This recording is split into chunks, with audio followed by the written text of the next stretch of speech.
Hello everyone, this is Shashank Tiwari from the Mahakal Tutorial Gwalior and I once again warmly welcome to all of you who are watching this video. और dear students, ये हमारे 2024-25 के session का English subject के अंदर पहला lecture होने वाला है। तो आप सभी को इसको बहुत ध्यान से देखना है और ट्रस्ट मी कि जितने भी स्टूडेंट्स इस वीडियो को घर पे देख रहे हैं, ठीक है, और जब भी हमारा लेक्चर ओवर होगा, इसके अलावा जो किसी कारणवश से अगर ऐसा लगता है किसी को या फिर ऑफलाइन क्लासेस को ज्वाइन नहीं कर पा रहे हैं, तो वो मैं आपको अश्योरिटी दिलाता हूं कि अगर आप जितने भी लेक्चर अपलोड किए जा रहे हैं उनको अगर देखते रहेंगे तो आपका कोर्स घर बैठे ही कंप्लीट हो जाएगा। आपको 1 रुपए भी खर्च करने की रिक्वायरमेंट नहीं है, ठीक है। तो आज का लेक्चर हमारा इंग्लिश का ही होने वाला है। यानी कि अगर बेसिकली बात करें तो कोई बोलता है कि इंग्लिश को सर कहाँ से शुरू करें, तो हम लोग इंग्लिश को इंग्लिश से ही शुरू करेंगे। यानी कि हम लोग छोटे छोटे वीडियो बनाएंगे और उन सारे वीडियोस को एक मोतियों में पिरो के एक माला के रूप में कन्वर्ट करेंगे। सर क्या कहने का मतलब है?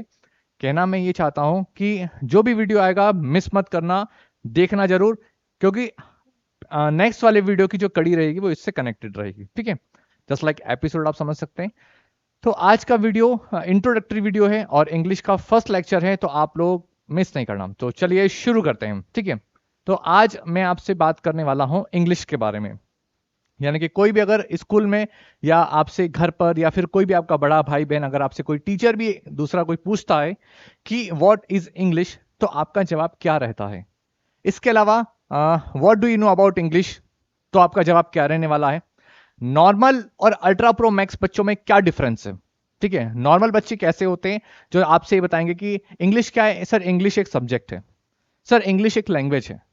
हाँ ठीक है, बिल्कुल दोनों ही चीजें सही हैं, लेकिन थोड़ा सा मैं ये चाहता हूं कि आप एडिशनल वे में उसको आंसर दें। सर कैसे? तो मैं आपको बताता हूं। कुछ पीपीटी के फॉर्म में हमने कंटेंट रेडी करा है। आपको सभी रट्टू तोते की तरह नहीं बोलना है, आपको कब क्या कैसे आंसर देना है मैं लास्ट में आपको ये भी बताऊंगा, ठीक है। तो शुरू करते हैं। हम लोग यहां पे बात करने वाले हैं व्हाट इज इंग्लिश। तो इंग्लिश इज अ लैंग्वेज। हाँ तो सर ये तो आपने बताया, ठीक है। तो English is a language, originally the language of people of England. तो बेसिकली ओरिजिनली ये जो लैंग्वेज है कहां की है? इंग्लैंड की। अब यहां पर थोड़ा सा पॉइंट और ऐड कर दूं कि ये जो वीडियो है बेसिकली क्लास 6 के सैनिक आरएमएस के लिए बच्चों के लिए, आरआईएमसी में जो 8th क्लास में एडमिशन देने वाले उनके लिए, और क्लास 9th के लिए।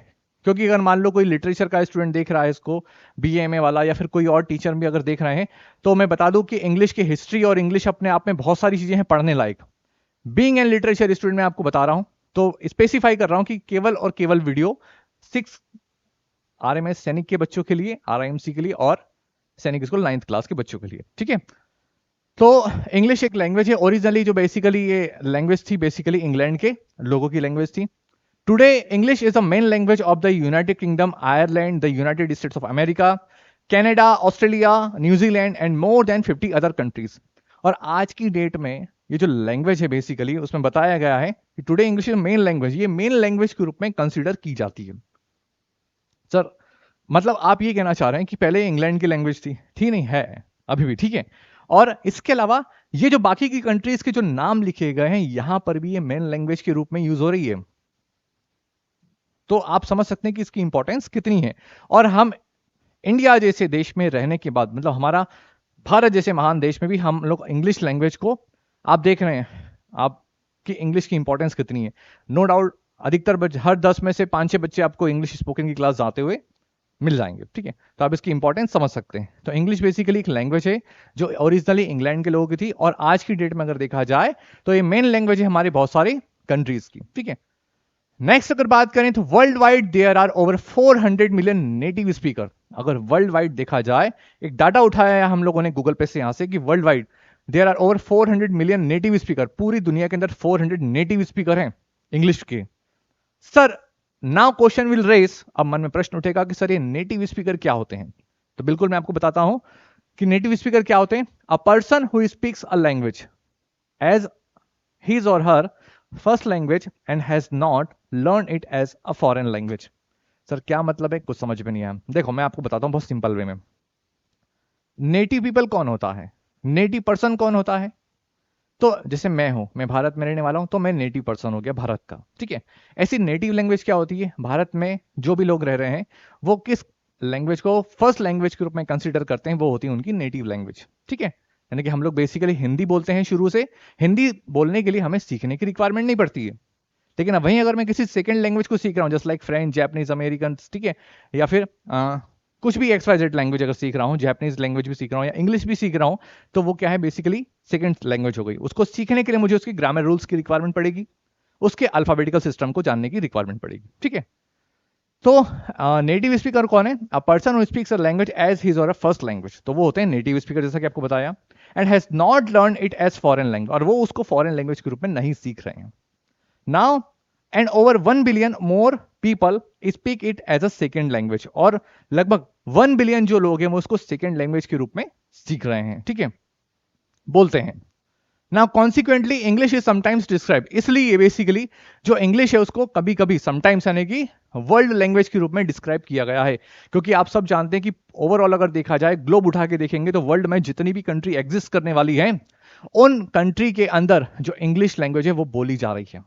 जैसा कि हमने अभी भी देखा था कि ऑस्ट्रेलिया से लेकर न्यूजीलैंड वगैरह सब में इंग्लिश की इंपॉर्टेंस कितनी है, मेन लैंग्वेज के रूप में यूज किया जा रहा है उसको, ठीक है।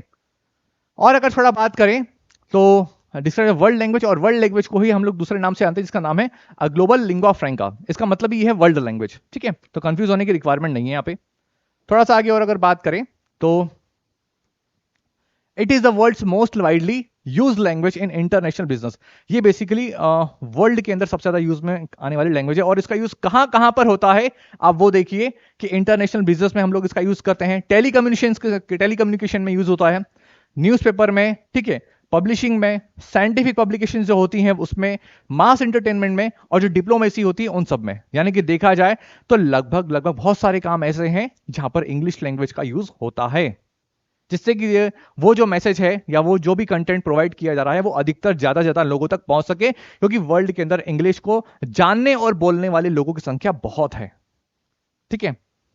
चलो थोड़ा सा आगे और चलें तो English uses a writing system based on the classical Latin और रोमन अल्फाबेट। यहां पर मैं आपको एक छोटी सी इंटरेस्टिंग बात बताऊंगा, ठीक है।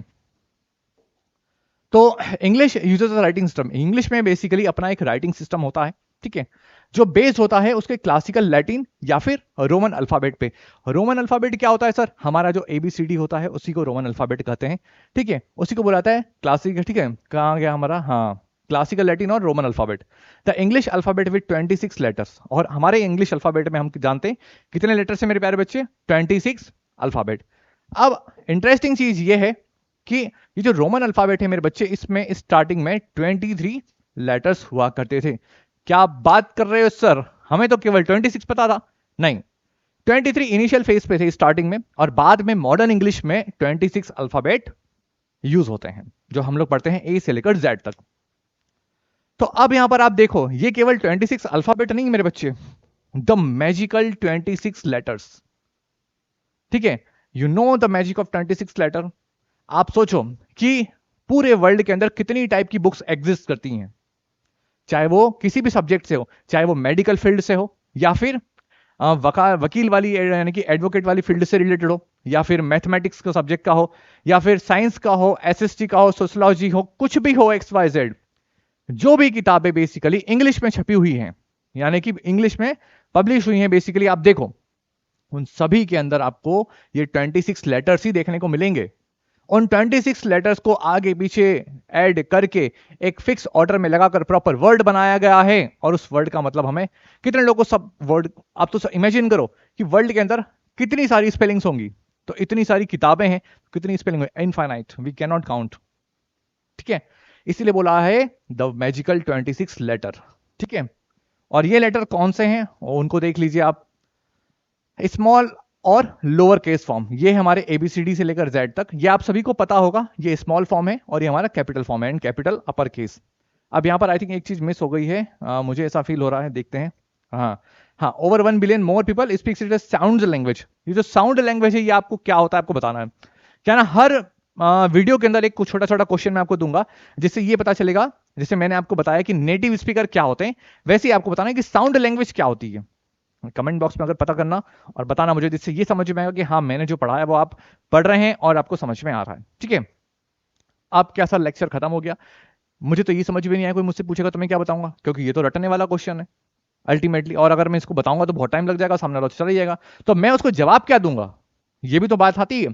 कम से कम टाइम पीरियड में मैं उसको कैसे जवाब दूं, डन। तो उसके बारे में डिस्कस कर लेते हैं। तो अगर कोई आपसे बेसिकली ये पूछता है कि व्हाट इज इंग्लिश, तो आपको ये बताना है कि English is a foreign language which was first spoken in England and after that it become a global language. ठीक है, और मोर देन 67 कंट्रीज में ये ऑफिशियल लैंग्वेज के रूप में यूज होती है।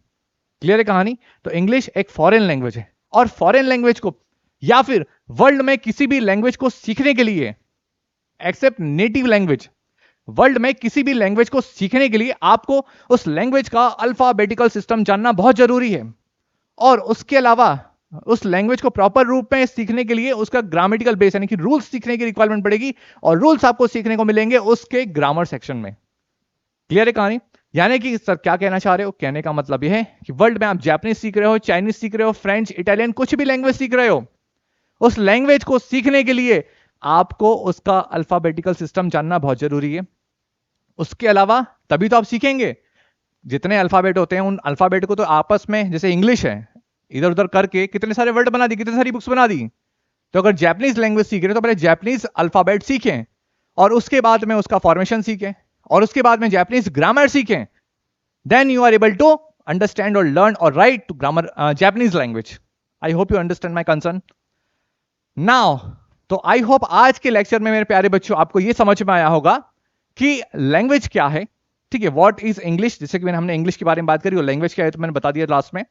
तो इंग्लिश क्या है कंक्लूड कर लेते हैं, फॉरेन लैंग्वेज है, सीखने के लिए अल्फाबेटिकल की रिक्वायरमेंट होती है, इंग्लैंड की लैंग्वेज थी, ये सारी चीजें आप उसको बता देना। देखो दो चीजें, मैंने आपसे पूछा इंग्लिश क्या, आपने बोल दिया सर लैंग्वेज है, किसी ने बोल दिया सब्जेक्ट है।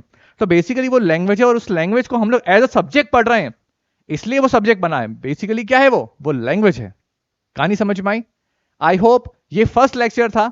सेकेंड वाले लेक्चर में हम लोग लैंग्वेज का जो नेक्स्ट पार्ट है, यानी कि अल्फाबेट से अब हम लोग वर्ड की तरफ बढ़ेंगे, वर्ड और सेंटेंस को जानेंगे, कुछ उसके बारे में इंटरेस्टिंग चीज।